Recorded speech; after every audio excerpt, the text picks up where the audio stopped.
Hello and welcome to another episode of Purple Ventures Talks. And my dear guest today is Petr Šrámek from the Longevity.Tech Fund, which is investing into longevity startups. And they have first fund already closed, 40 direct investments and new fund rising at the moment. Hello everyone, and thank you for having me.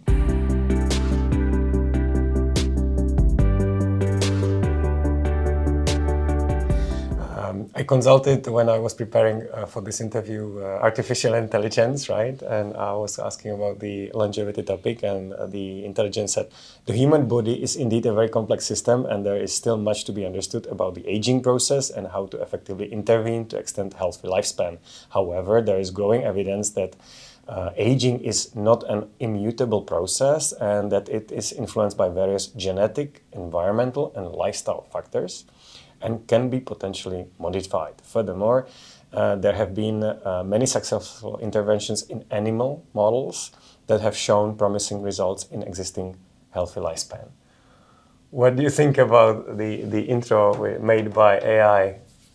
Well, generally it's correct, except there is not only the evidence in animals, but we already see evidence in humans. Because it's important to distinguish between, if you are talking about longevity, there are two basic terms, lifespan and health span. The lifespan is something really hard to measure on a short term for humans, but health span is much better because we can actually measure the level of our health, which can give us the prediction capabilities of this health span.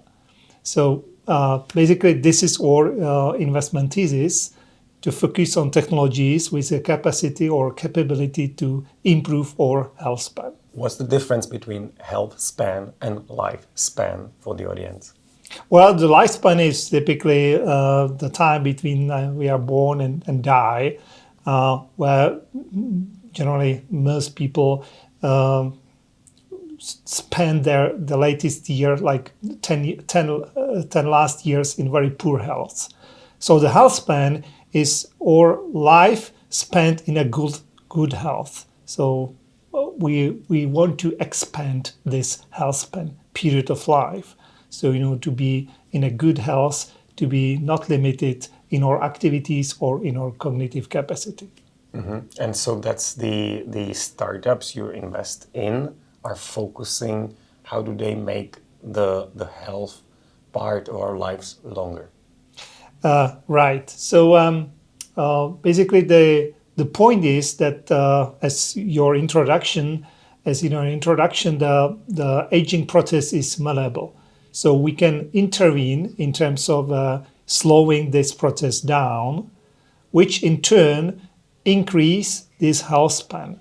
It's not just increase, like adding more years at the end, but we rather call it expansion, because we can intervene in any time in our life, because we generally age. We are aging from the birth, so we can intervene to slow down this process at any time of our life. Mm-hmm. Can you, Peter, mention the types of interventions that you have so far invested in? Yeah, correct. So our investment thesis is kind of broader. So we are not just focused on intervention, but we also invest in diagnostics, because doesn't make sense to intervene if we are unable to measure the effect. So we have made a couple of investments in various aging biomarkers diagnostics. The biggest part of our portfolio is focused on these various therapies or therapeutics, always targeting some fundamental principles of aging. So there is a well-known categorization called aging hallmarks, which are like 9 factors, sometimes expanded to 10 or 11 factors, which are behind the aging process. And these interventions, therapeutics or therapies, are trying to improve these factors. it's not as easy because all of that is interconnected. So if you intervene at one side, maybe you can miss, or you can get some other type of adverse effects from the other side. So the point is to find a way how we can intervene in all the possible ways based on very special individual situation of every one of us.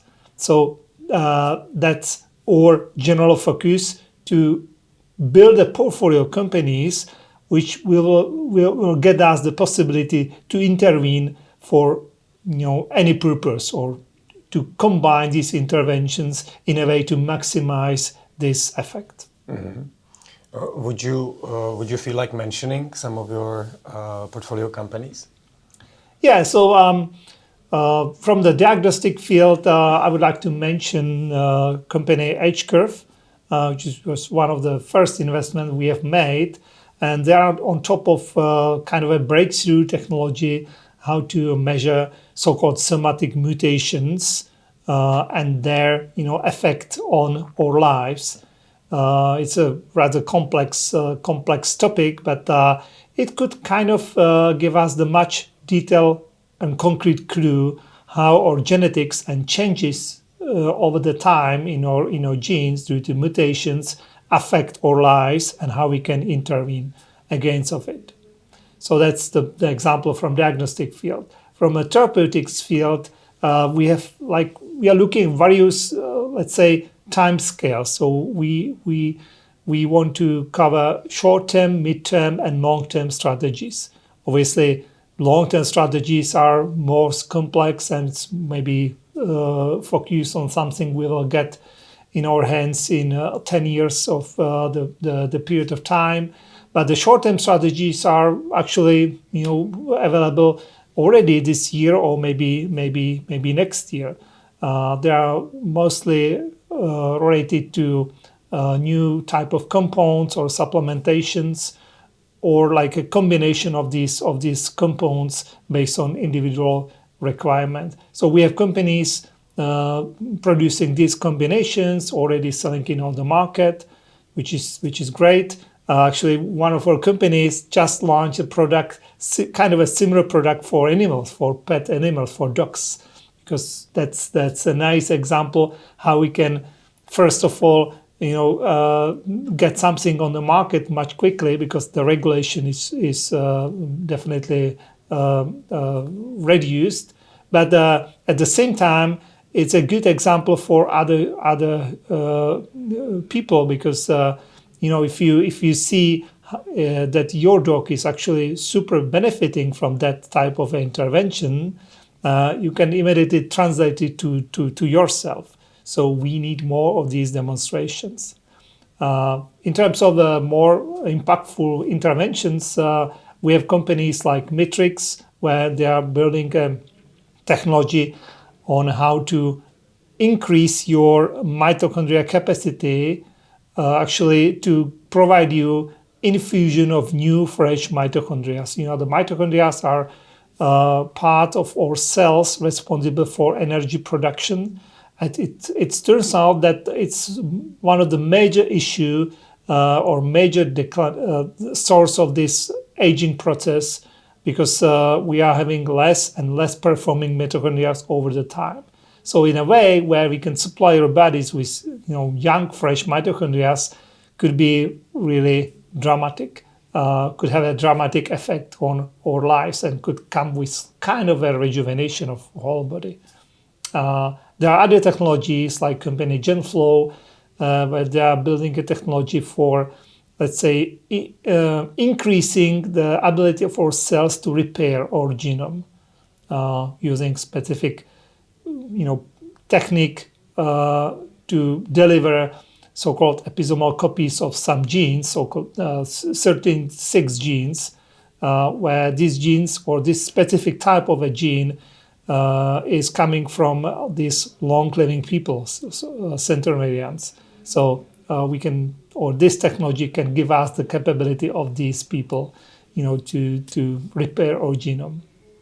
Peter, it sounds like that these ideas, these businesses, are mostly born on university grounds, Or so what's the percentage of your portfolio companies which were actually spin-offs from universities or were born on university grounds?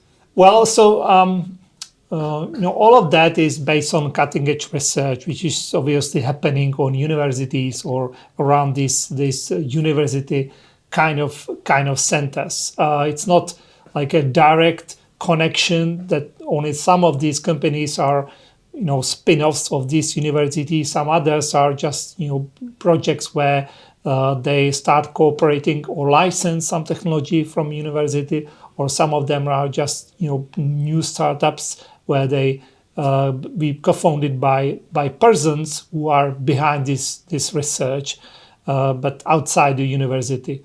But definitely universities, especially the US ones, are the great source of all these inventions.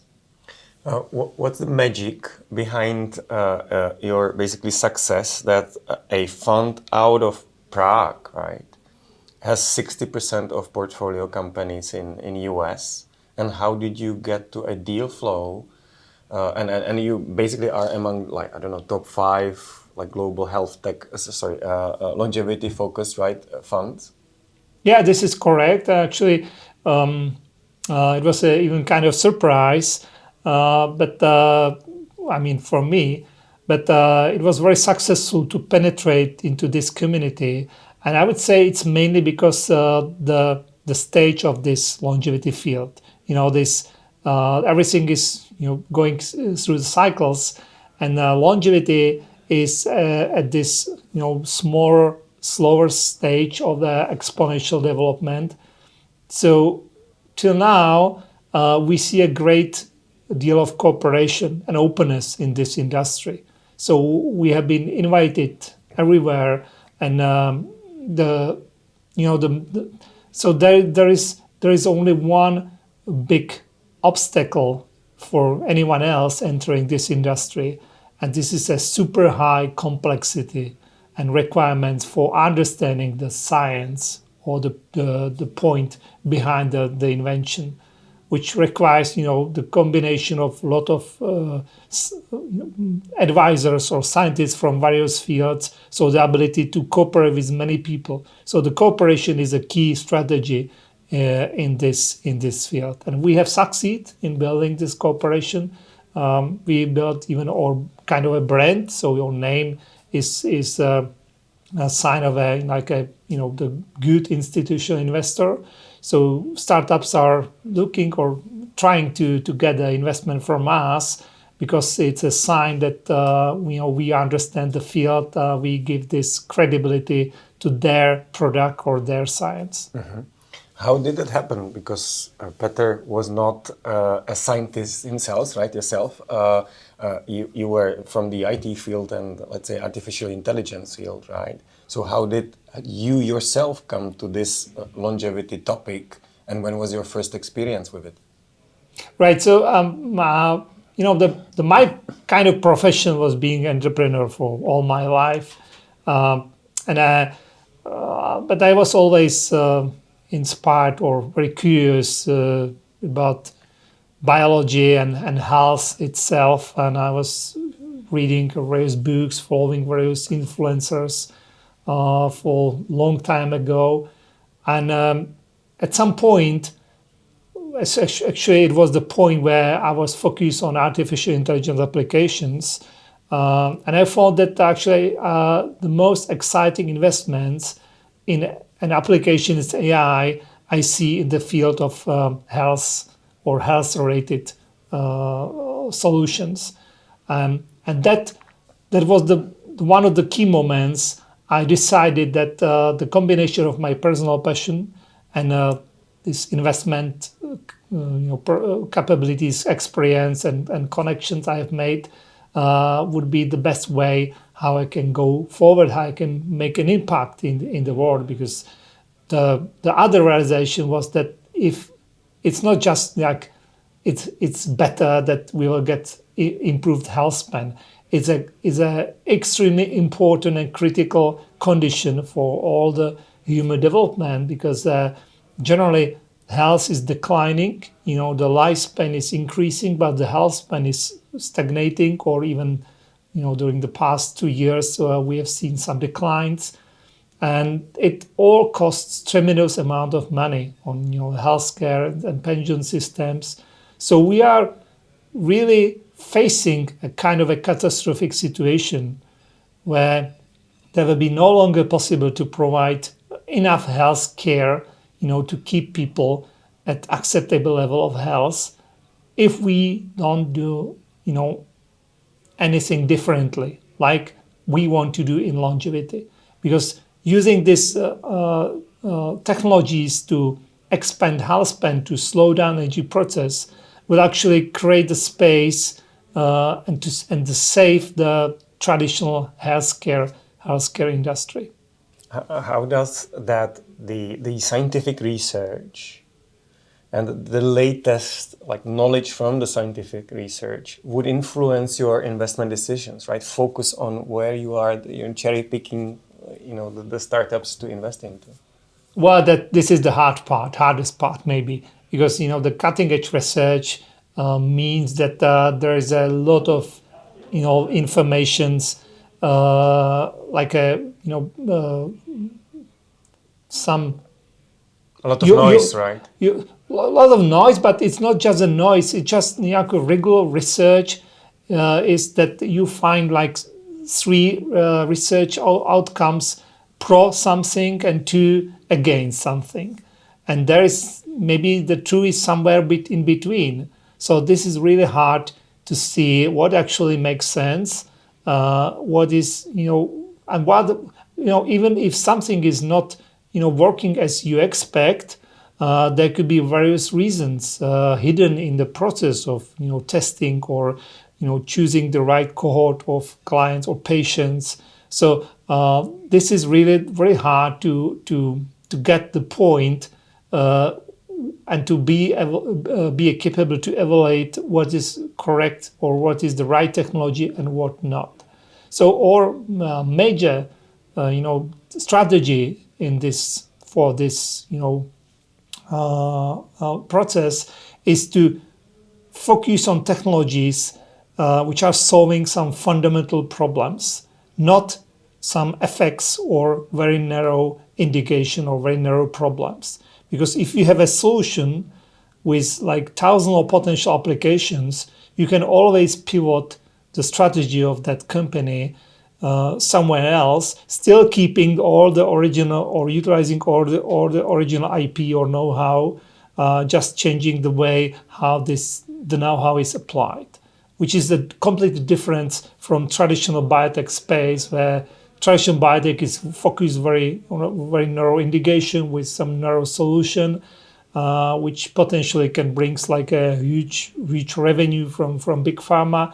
But if this fails, which fails in most cases, everything is lost because it's so narrow. So that's our major, let's say, diversification strategy. Mm-hmm. What are the challenges related to the regulatory framework? Starting with the fact that so far the World Health Organization did not recognize aging as an illness, right? Yeah, that's actually that's a real problem, because it's basically forbids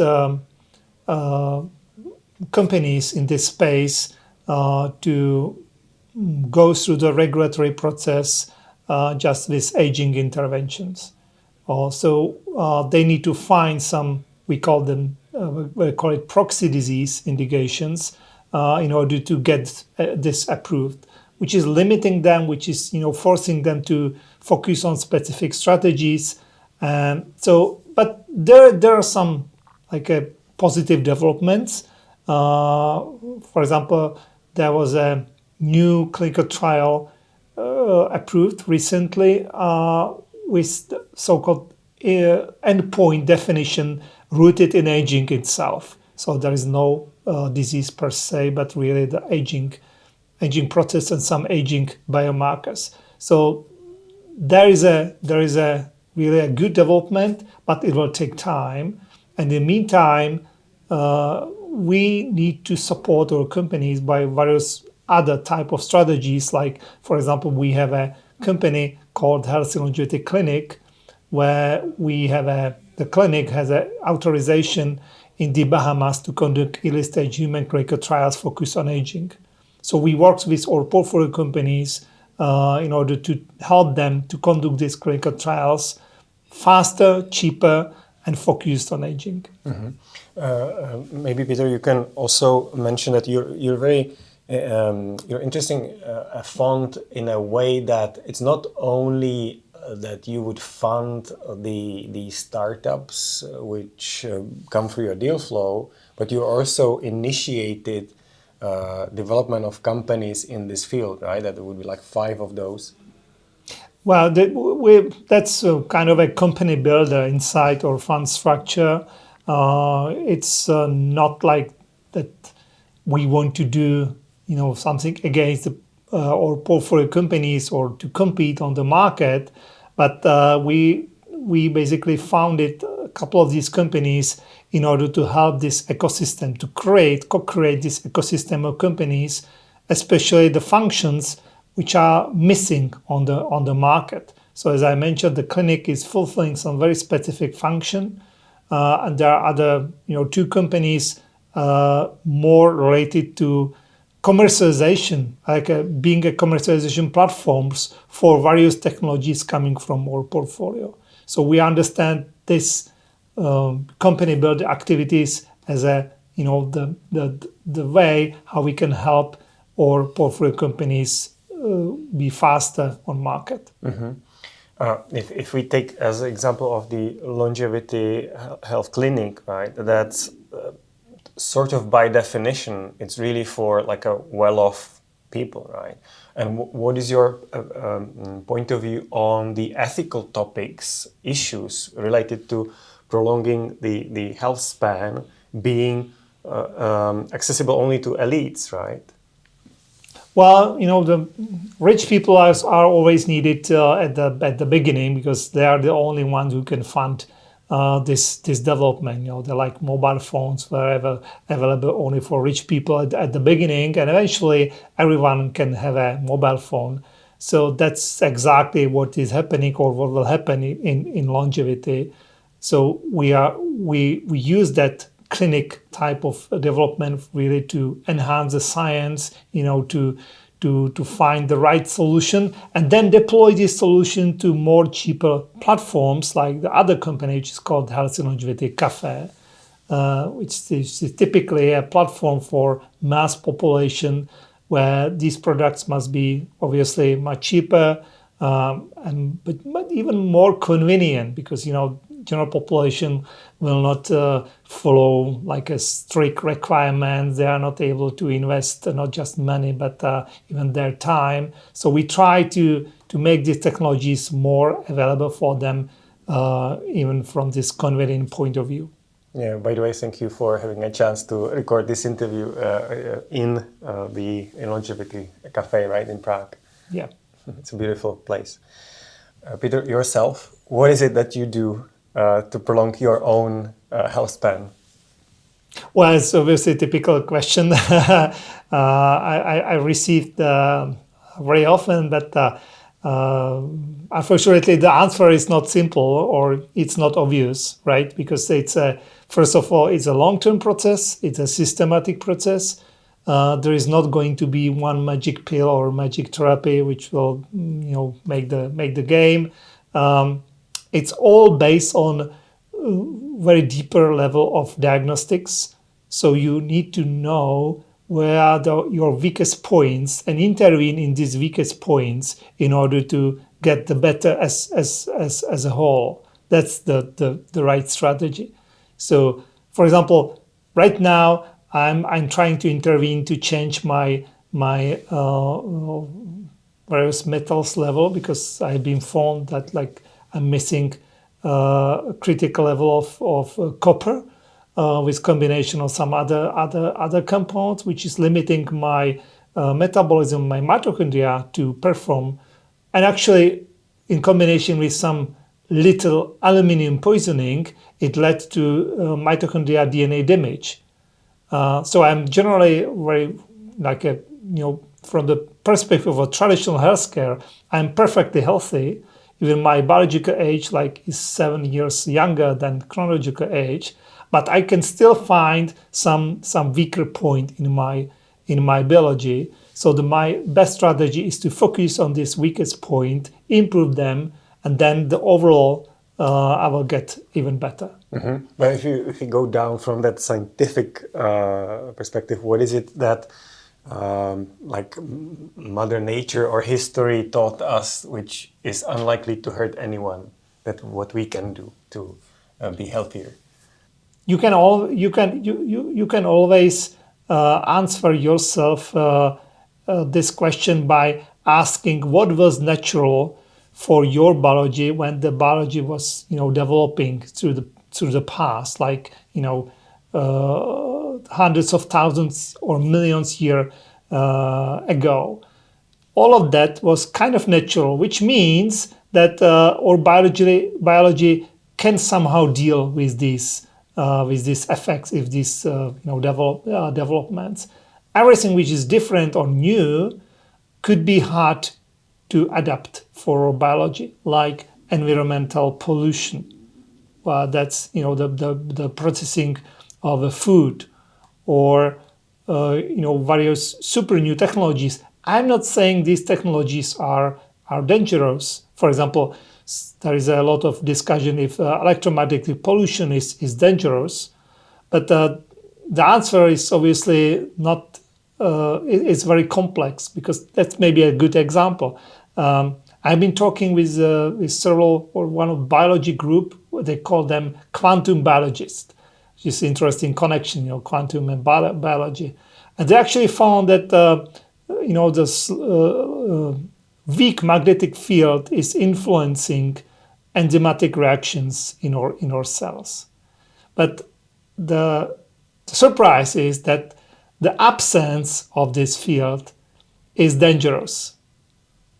So not just the existence or maybe the higher levels, but the absence, which is obviously natural, because our biology has been developing in a low magnetic field of Earth for the whole history. So it kind of required that level. So that maybe means that the traveling to Mars would not be maybe so easy because there is no magnetic field, right? For those maybe on university grounds, or those who consider going or are working on an idea how to prolong the health span, what would you give them as a recommendation when they consider fundraising? First of all, it depends on the this cycling or the phase of the global. It's not just about our fund, right? Because you always need to talk with multiple investors, and even we like to co-invest. So it's not just about our decision; it's about the general investment climate. So right now, it's really hard to come with like a very early stage of the ideas. Even I fully understand that there is a big point, to finance and to fund these ideas. But commercially, or from the VC perspective, it's not as feasible right now. Maybe it will become again like in 2 or 3 years serious perspective.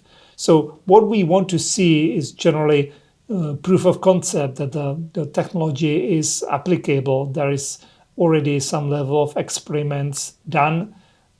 So we can assume that there is a good chance of moving forward. That's general idea. On the topic of prolonging the health span, for our lifespan for most of the let's say developed world is over 80 years, right? And the question is health span, right? How much shorter it is. Where could be the limit for humankind? How long we could be here? Let's look at what we can do now, right? So what we see especially based on these aging biomarkers or diagnostics or so-called biological age, coming mostly from the measurement of DNA methylation, we can see differences plus or minus of 10 years from the chronological age, with some level of dynamics, where simply said, with right interventions available now, you can really decrease or lower your biological age by 10 years. Mostly people who are not as well, they can do this faster, but even the people who are like living a healthy lifestyle, they can lower their biological age approximately up to 10 years right now. So from what we see in our portfolio and in the field, I believe that it could be even improved by 10 more years, so minus 20 years within the next couple of years. The technologies will be available. It's really hard to imagine.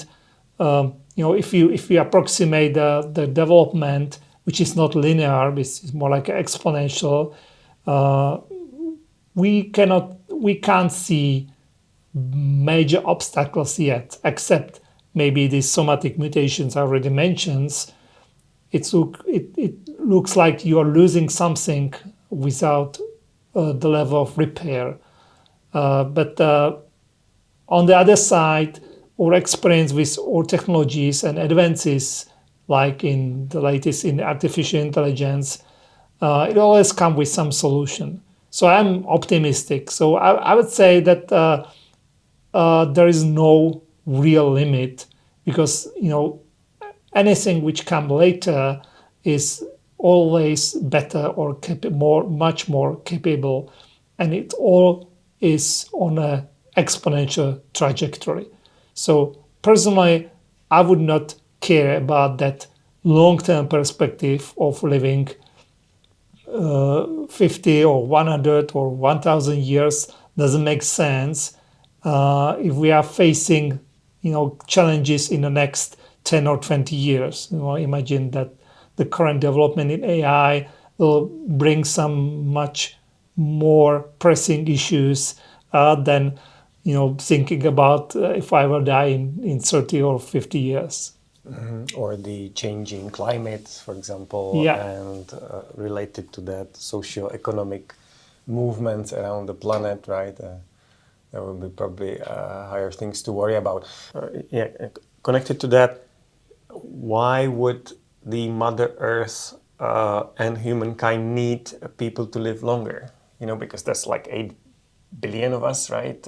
Here, when I was born, it was 4 billion, right? And it will peak somewhere around 11 billion. So is it even from the like a really greater perspective? Like, is it? Do we want to live longer? This demographic trends and the overall development actually looks like that if we do nothing, we will just extinct, because the peak means that there will be a decrease after the peak, and it's actually the question if the peak will be 11 or maybe just 9 billions. It's not as big difference, but peak means that there will be decreasing trend.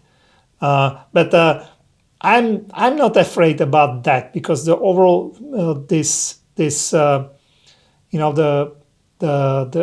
growth of the quality of life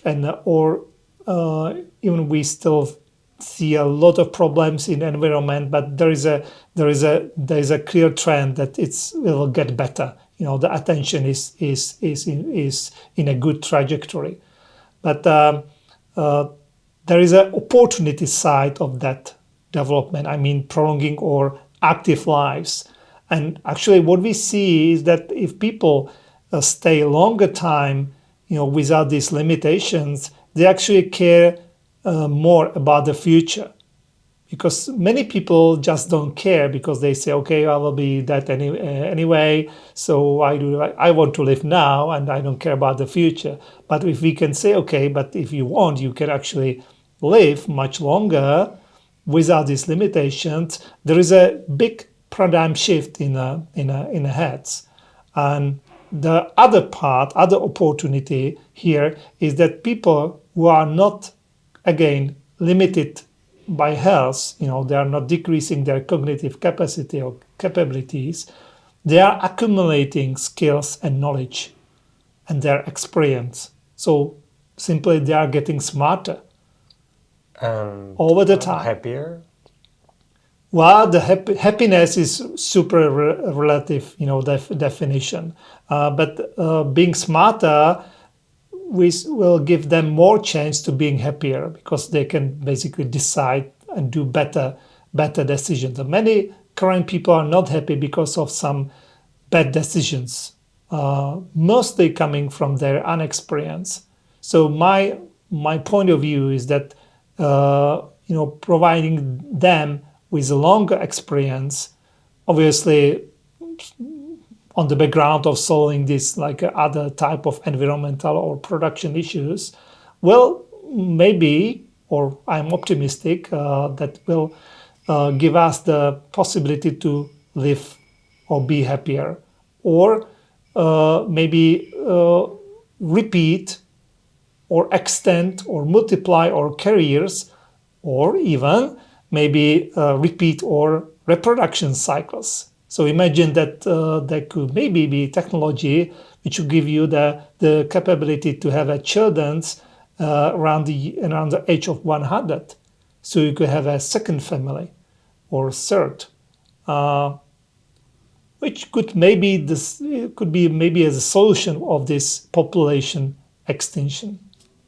Peter, thank you very much for your time, and thank you too for listening to another episode of Purple Ventures Talks. I'm Jan Staniek, founding partner of Purple Ventures, and have a good day.